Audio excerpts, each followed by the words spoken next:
Hola mis amigos, bienvenidos una vez más a Zona Global. Es un gusto volver a estar con todos ustedes. Soy Claudio Barceló y gracias por prestarme estos minutos de su bella atención. Les dije que íbamos a hablar de la contraofensiva ucraniana. Una contraofensiva que tenemos meses enteros escuchando y que hoy día, a voces agigantadas, se habla de que es un fracaso, de que no sirve, de que la contraofensiva prácticamente ha sido un fiasco. Yo en lo personal no podría leerla del todo de esta manera. Sería injusto de mi parte venir a decir que los ucranianos no han hecho nada. Y también sería muy aventurado y prematuro de mi parte decir que ha fracasado por completo. Pero hay realidades. Veamos qué es realmente lo que ha pasado en la contraofensiva ucraniana.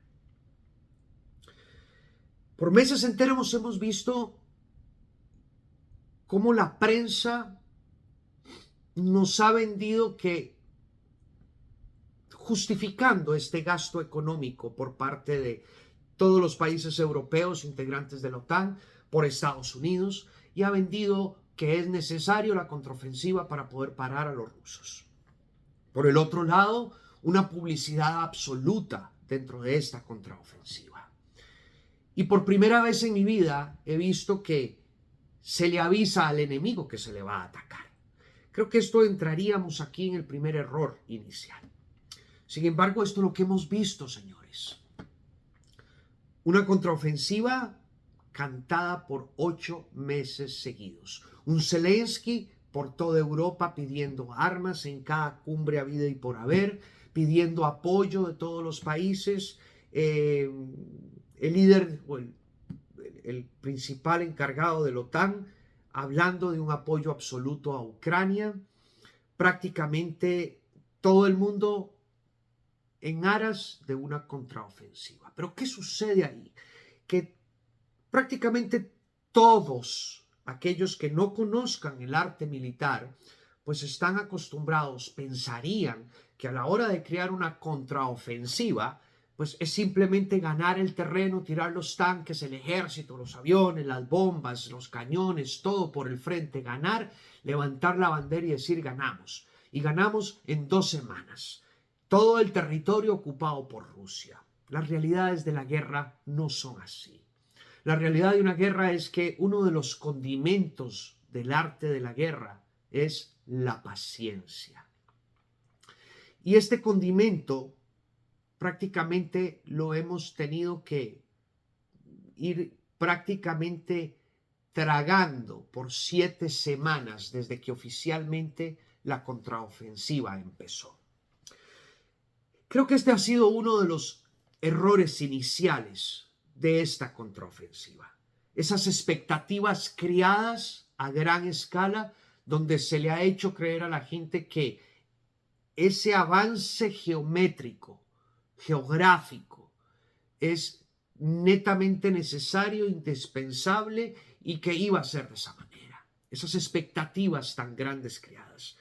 Lo segundo, avisar del ataque a los rusos, cosa que para mí fue un error garrafal porque le dio tiempo a los rusos de irse preparando en una defensa diferencial, la cual ha sido, dicho sea de paso, supremamente efectiva y supremamente buena. Ha venido también desgastando al ejército ucraniano. Una estrategia de defensa que ha sido históricamente efectiva. El tercer error que yo analizaría serían las capacidades reales del ejército ucraniano. Entre el ejército que se tiene, la preparación que este ejército tiene, la hegemonía del ejército, el manejo de estas armas, del equipo que se posee, todos estos elementos son esenciales para crear capacidades reales de combate. Y me parece que Ucrania, dentro de su afán por crear esta bendita contraofensiva, tal vez ha quedado corto en medirla. Ha quedado corto en proyección real. Y obviamente la estrategia de ataque sería el siguiente error que yo analizaría, este error inicial dentro de la contraofensiva. Y en esta estrategia de ataque es definir objetivos reales. Zelensky nos ha dicho y ha vendido la idea a su pueblo de que va a tomar Crimea. Yo no creo que Ucrania vuelva a tomar Crimea. Que iba a recoger a todo el territorio ocupado por Rusia. La verdad es que yo no creo que todo el territorio ocupado por Rusia tenga muchas ganas de ser parte de Ucrania. Entonces, todos estos elementos han venido creando errores iniciales y una expectativa falsa a una contraofensiva. Ahora, muy bien, voy a hacer un alto y veamos la parte positiva de todo esto y el por qué no doy por completamente fracasada esta susodicha contraofensiva. ¿Por qué? Porque simple y sencillamente los soldados ucranianos están dando su vida por esto. Han venido combatiendo con un valor admirable, con un nacionalismo admirable. Ya hoy día, como les dije también en programas anteriores, he visto cómo las unidades ucranianas están mejor preparadas, incluso mejor que el ejército anterior que empezó la guerra.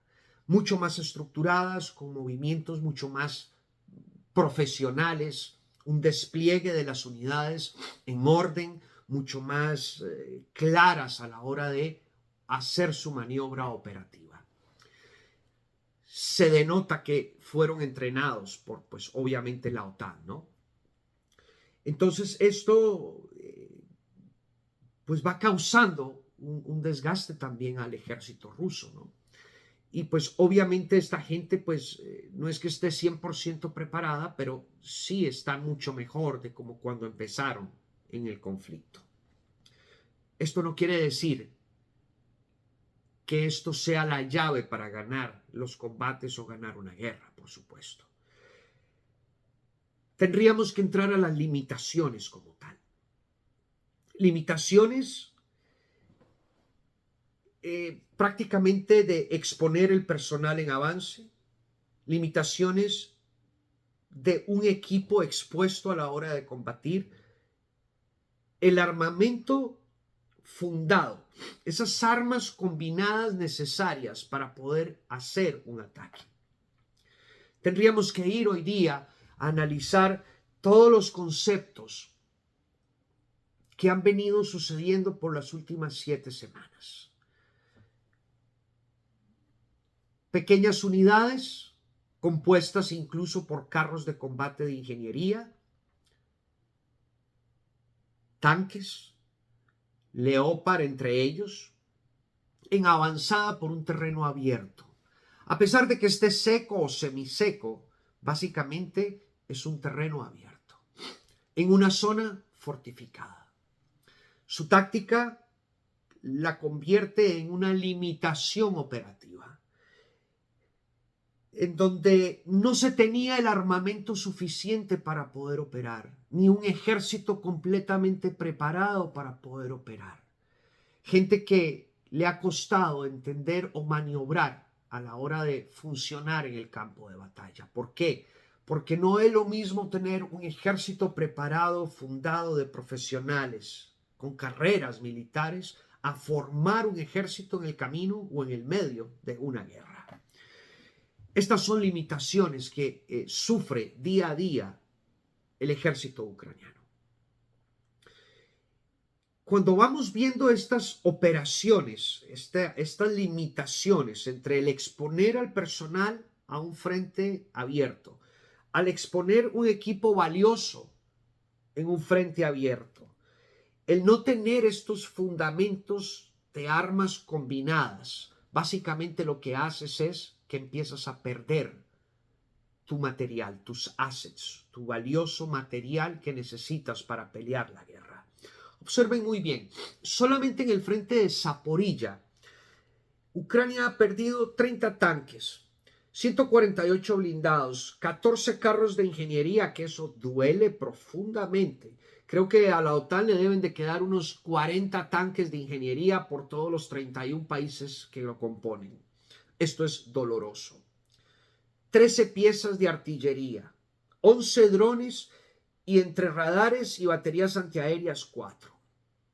Obviamente Rusia también ha tenido daños profundos dentro de su estructura militar y la pérdida de equipo, aún estando en posición defensiva. 65 tanques, 74 blindados, 4 carros de ingeniería, 39 líneas o piezas de artillería, 3 drones y 12 piezas antiaéreas perdidas por los rusos, para un total de 267 versus 225 piezas perdidas de los ucranianos. Muchos dirán, los rusos son unos ineptos. Yo en lo personal diría, oigan, las cifras no siempre son reales. Todo el mundo se ha referido a Oryx cuando hemos visto la documentación de equipo de pérdida. Pero ¿qué sucede? Les recuerdo que Oryx dejó de ser Oryx. Hace unas semanas atrás dijeron no vamos más, cerramos esta historia, no ganamos plata, tenemos 10 años de estar haciendo esto por amor al arte, documentando no solo geográfica, sino satelitalmente, con fotografías, las piezas perdidas por cada uno de los bandos en los diferentes conflictos. Ellos creo que empezaron en Siria. ¿Qué sucede? Que hubo una compañía que entró y tomó poder de Oryx hasta el final de lo que pueda ser el conflicto ruso-ucraniano, hasta donde yo tengo entendido. En otras palabras, para mí y con mi experiencia, les puedo decir que yo no sé quién está atrás de Oryx. Y si Oryx se fue realmente porque se cansó de hacer eso y ya no les llamaba la atención, o los fueron. Entonces, todo esto que yo les digo de pérdida de equipo es subjetiva. Realmente no lo considero verídico, veraz al 100%. Precisamente por esto que les acabo de explicar. No sé quién está atrás de Oryx y si Oryx se fue o lo fueron. A mí me parece que lo fueron, ¿saben? Pero bueno, no tengo tampoco esa sustancia para poder decir a plenitud lo fueron. En fin. Estas limitaciones causan bajas, estas limitaciones van causando un desgaste. Y creo que Ucrania no ha contemplado muchas de estas limitaciones precisamente por estar involucrada directamente en una guerra tan, no diría tan ágil, pero sí tan desgastante. Errores estratégicos, realidades de estos errores estratégicos. Zelensky le ha vendido a su pueblo de que va a retomar Crimea y todos los territorios ocupados por Rusia. Oigan, señores, para tomar Crimea va a ser un trabajo muy largo. O sea, estaríamos hablando de una invasión similar a la del día D en Normandía. Realmente yo no creo que puedan retomar Crimea. Entonces, ya estos errores estratégicos no están bien enfocados. Esperaban que por el armamento recibido de Occidente los rusos salieran corriendo y no se enfrentaran a él. Yo no creo que tampoco fuese así. Creo que han subestimado al ejército ruso. Y se ha venido subestimando a través de todo este año y 7 meses de conflicto. Carencia de hombres. Prácticamente en programas anteriores les dije, ya el ejército que empezó esta guerra ya no está al frente ya no existe. El que no está muerto está herido, ya no está en el frente de batalla. Hay otro ejército nuevo. Y un ejército que, pues obvio, han venido armándolo. Y estos son pequeños errores y pequeñas limitaciones. Y errores iniciales y errores estratégicos. Y esto nos lleva a errores operativos tácticos. Errores operativos tácticos, que es la forma en que Ucrania y su ejército están atacando. Si ustedes ven la línea de defensa rusa dentro de los mapas, es lineal. Y lo que ha hecho los ucranianos es entrar en un punto determinado tratando de romper las líneas de defensa. Esto a mí me ha parecido un error.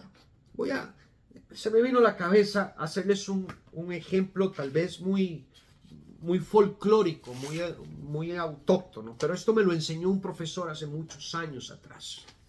Fíjense, básicamente vamos a entender de que esta línea de la hoja es una línea defensiva.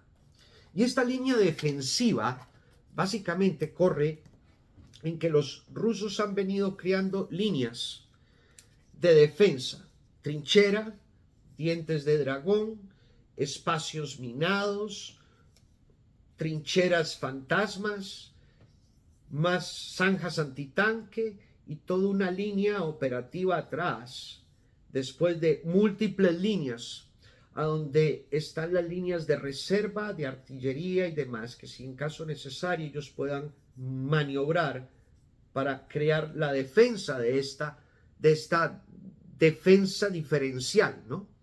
Entonces, ¿qué es lo que hace el ejército ucraniano? El ejército ucraniano lo que hace es tratar de romper en lineal las líneas de defensa rusas. Y todos los días pica un poquito, todos los días abre un espacio, todos los días sigue avanzando y es lo que vienen a decirle a todo el mundo que es el terreno que ha adquirido Ucrania en sus ataques. En estas 7 semanas, estos avances que ha tenido Ucrania durante todos estos meses o semanas, mes y pico, que tiene de estar avanzando. Pero ¿qué sucede? Observen bien. Si ustedes cogen los mapas de guerra, se van a dar cuenta de que hay líneas cóncavas abiertas donde el ejército ucraniano avanza. Pero ¿qué sucede? Que los flancos, flanco derecho y flanco izquierdo, todavía están activos por parte de los rusos y con una capacidad atrás para poder maniobrar. Entonces, ¿qué sucede?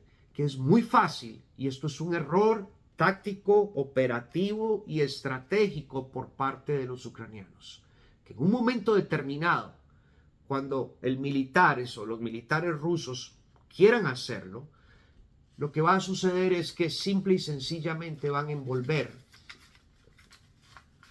a los ucranianos dentro de estas pequeñas cuñas que vienen abriendo dentro de las líneas de defensa. Y cuando tú lo ves en profundidad, básicamente quedan ahí adentro, enganchados. Y lo único que se tiene que hacer es matar y acabar con todos los ucranianos que quedaron embolsados dentro de esta línea de avance. Esto sería a profundidad y esto sería lo que pasa cuando haces este tipo de estrategia. Esto se llama una maniobra y son maniobras elementales, o sea, una maniobra táctica elemental. Básicamente este es uno de los errores más grandes que yo estoy viendo que Ucrania está cometiendo en su ataque o en esta afamada contraofensiva. Otro es que no están protegiendo a sus hombres, ¿saben? Y algo que he venido diciéndoles es Ucrania se va a quedar corto de personal humano para seguir combatiendo en esta guerra. Dentro de todo el escenario que tenemos, en la zona de Luhansk, en Kharkov, toda esta zona está Kupiansk, está Liman, Novoselensky, esto es al noreste de Ucrania. Esto es atendido por un general ruso de nombre o de apellido Sirsky. Y en esta zona se ha concentrado gran cantidad de gente, de hombres. Se habla de 100.000 militares rusos. ¿Qué es lo que tiene que hacer nada más Rusia en este momento? Dar un paso de una avanzada.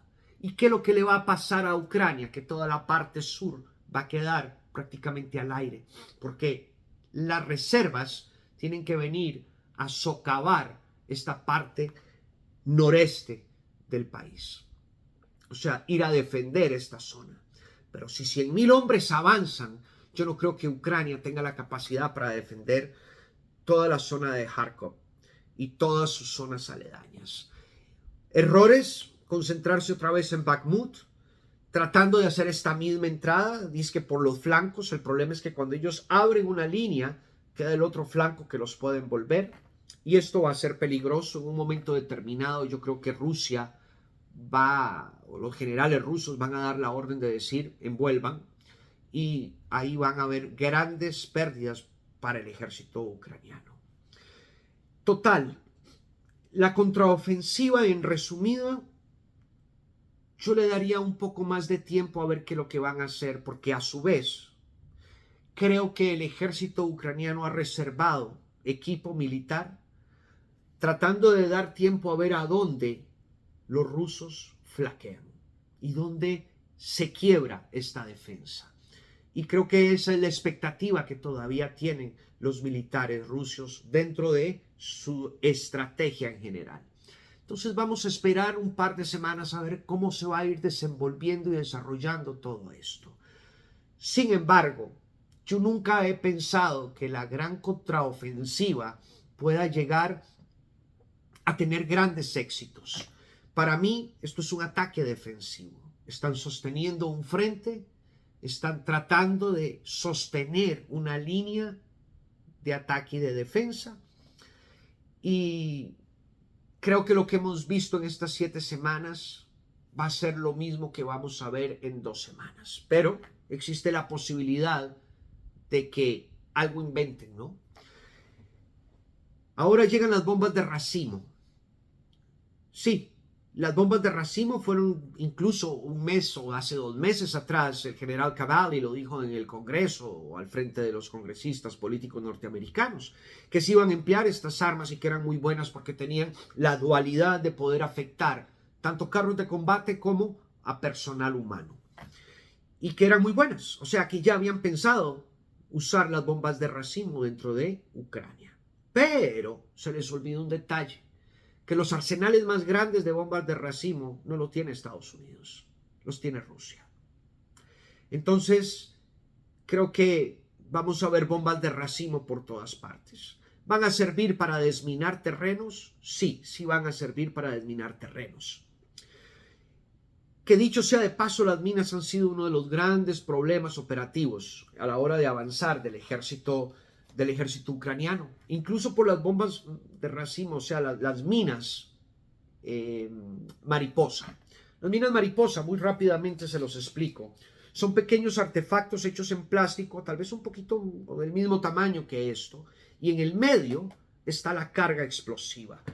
No tienen la capacidad para destruir un blindado, pero sí tienen no tienen la capacidad tampoco de matar a ningún ser humano, pero sí tienen la capacidad de destrozarle y llevarle la pierna a cualquier persona. Ese es el objetivo. Estas minas mariposas son las PFM-1 y estas son unas copias prácticamente de las BLB-43 usadas por el ejército, inventadas por el ejército americano, empleadas en gran escala en Laos en la era de Vietnam. Y estas armas lo que hizo fue prácticamente los rusos hacer una retroingeniería y crear ellas, las PFM.